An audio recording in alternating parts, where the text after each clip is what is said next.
Francis was often called the People's Pope due to his humility and his down-to-earth access and his very strong advocacy for the poor and the vulnerable among us.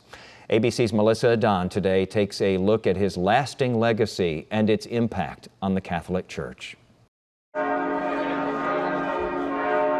The faithful around the world honoring the legacy of Pope Francis, Jorge Mario Bergoglio, the first pope from Latin America and the first Jesuit.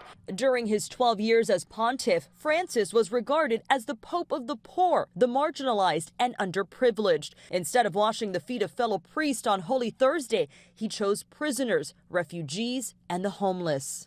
I think his biggest achievements were focusing the church on the poor. I really think he'd be remembered as kind of the Pope of Mercy. He was the first pope who refused to wear certain traditional papal vestments, instead choosing simple white robes and black loafers. He was the first pope to not live in the lavish papal apartment, but a modest apartment, regularly stepping out to shake hands and share a tender embrace. And his opinions set him apart as well, calling for a larger role for women in the church. At the same time, he reaffirmed church opposition to women priests.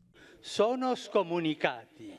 He eased the hard stance the church previously held on the LGBTQ community, allowing for priests to bless same-sex couples. He's also what I'm going to call a reformer pope, because he made a lot of changes to the way the Vatican is run, the way the church is run. And I think we would also say he is the Pope of the people. Pope Francis calling for church leaders in the U.S. to support migrants, the poor, and unborn. Each of you, whatever your capacity, to care one another. Be close to one another. Respect one another.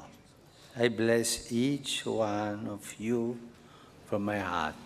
Pope Francis increasing the global diversity of the College of Cardinals, electing more cardinals than ever before from Latin America, Asian Pacific, and African countries. Critical moves that will shape the future of the papacy, as the decision on who to elect the next pope will soon be in their hands. Melissa Adon, ABC News, Los Angeles.